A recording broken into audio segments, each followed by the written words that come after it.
ஸ்டார்டிங்கே வந்து சௌந்தர்யாவுக்கும் ராணுவுக்கும் சண்டை வந்தது. இதுல வந்து சௌந்தர்யா வந்து பிரேக் டவுன் ஆயிட்டாங்க, ரொம்ப அழுதுட்டாங்க. எப்படி ஸ்டார்ட் ஆச்சுன்னா மேனேஜர்ஸ் வர்சஸ் லேபர் 2.0 அப்படின்னு சொல்லி பிக் பாஸ் வந்து சொல்லியிருப்பாரு. சொன்ன அதே ரூல்ஸ் தான், பட் கொஞ்சம் எக்ஸ்ட்ரா வந்து மேனேஜர் சொல்றதை கேட்கணும், மேனேஜர்ஸ் வந்து ரூல்ஸ் எப்படி வேணா போடலான்ற மாதிரி எல்லாம் சொல்லியிருப்பாங்க.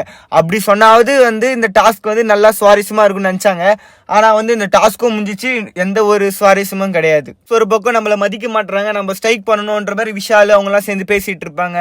மேனேஜர்ஸ் எல்லாம் பேசிட்டு இருப்பாங்க, இந்த மாதிரி நம்ம வந்து இந்த மாதிரி ரூல்ஸ் போடணும் அந்த மாதிரி ரூல்ஸ் போடணும் பேசிட்டே இருக்கும்போது வந்து நல்லா மழை வந்துட்டு இருக்கும். அன்ஷிதா என்ன பண்ணுவாங்கன்னா கொடை வச்சுட்டு வெளியே நின்றுட்டு இருப்பாங்க. இப்போ வந்து மேனேஜர்ஸ் எல்லாம் பார்த்துட்டு இந்த மாதிரி நிக்க கூடாது, உள்ள போங்க அப்படின்னு சொல்லுவாங்க. அப்ப அன்ஷிதா சொல்லுவாங்க, இது என் பர்சனல், இதெல்லாம் நீங்க கேட்க கூடாது, மழையில நிக்க கூட கூடாதான்ற மாதிரி அவங்க வந்து கேட்டுட்டு இருப்பாங்க. அப்படியே பேசிட்டே இருக்கும்போது அன்ஷிதாவோட கொடையை வந்து சௌந்தர்யா வந்து புடுங்குவாங்க.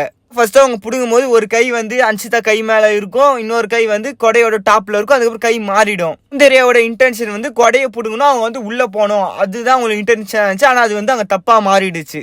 அன்ஷிதா ஒரு பக்கம் கத்திட்டு இருக்க, ராணுவம் உள்ள ஒரு இந்த மாதிரி யூனியன் நம்பர் மேல கை வைக்கிறீங்களான்னு சொல்லி அவர் ஒரு பக்கம் கேட்டுட்டு இருப்பாரு. அன்ஷிதா சொல்லுவாங்க, ராணுவம் இந்த மாதிரி சௌந்தர்யா மேல கை வைக்கலன்னு சொல்லுவாங்க. ஆக்சுவலா கை வைக்கலன்னா அவங்க கை மேல பட்டுச்சு, அவ்வளவுதான். என்னதான் மேனேஜரா இருந்தாலும் கொடையெல்லாம் புடுங்க கூடாது இந்த மாதிரி. அதனால வந்து எல்லாருமே வந்து சண்டை போட ஆரம்பிப்பாங்க. அப்போ வந்து எல்லா மேனேஜர்ஸும் வந்துருவாங்க, எல்லா லேபர்ஸுமே வந்துருவாங்க. அப்போ கூட சௌந்தர்யா வந்து கை எடுத்துருக்க மாட்டாங்க, கொடையை நல்லா டைட்டா பிடிச்சிட்டு இருப்பாங்க, எடுன்ற மாதிரி மாத்தி மாத்தி கத்திட்டு இருப்பாங்க. அப்போ வந்து ராணுவ வந்து ஏய் கையெடுன்னு சௌந்தர்யா பார்த்து சொல்லிட்டு இருப்பாரு. அப்போ வந்து மஞ்சரி என்ன பண்ணுவாங்கன்னா ராணுவோட கையை வந்து ஸ்பீடா தட்டி விட்டுருவாங்க. ஆக்சுவலா அது அடிச்ச மாதிரி தான் இருந்துச்சு, ஆனா தட்டி விட்டு தான் வந்தாங்க, அது ஃபோர்ஸா பட்டுச்சு.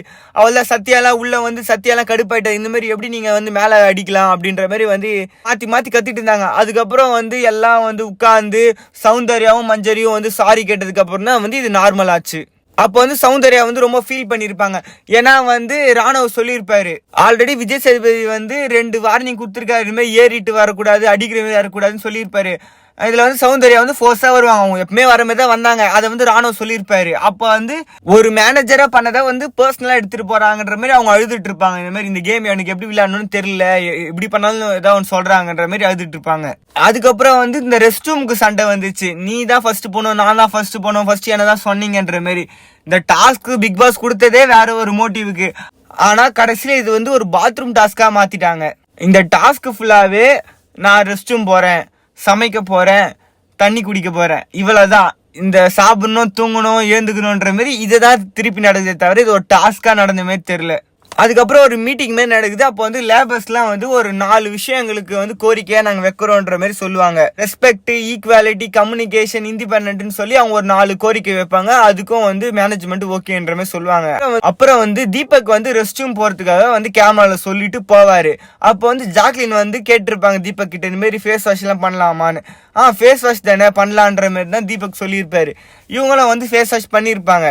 அதுக்கப்புறம் வந்து எல்லாரும் வந்து லிவிங் ஏரியால இருக்கும் போது இந்த மாதிரி ஜாக்லின், நீங்க வந்து ரெஸ்ட் ரூம் ஏரியா வந்து ஒருத்தர் யூஸ் பண்ணும்போது இன்னொருத்தர் யூஸ் பண்ணக்கூடாதுன்றது ரூல், நீங்க அதை மீறிட்டீங்கன்னு சொல்லி அவங்கள தூக்கி லேபர்ல போட்டுட்டு அவங்கள சைக்கிள் ஓட்ட விட்டுருப்பாங்க. அதுக்கப்புறம் ராணுவ வந்து ஜாக்லினை வந்து வெறுப்பேத்திட்டு இருந்தாரு.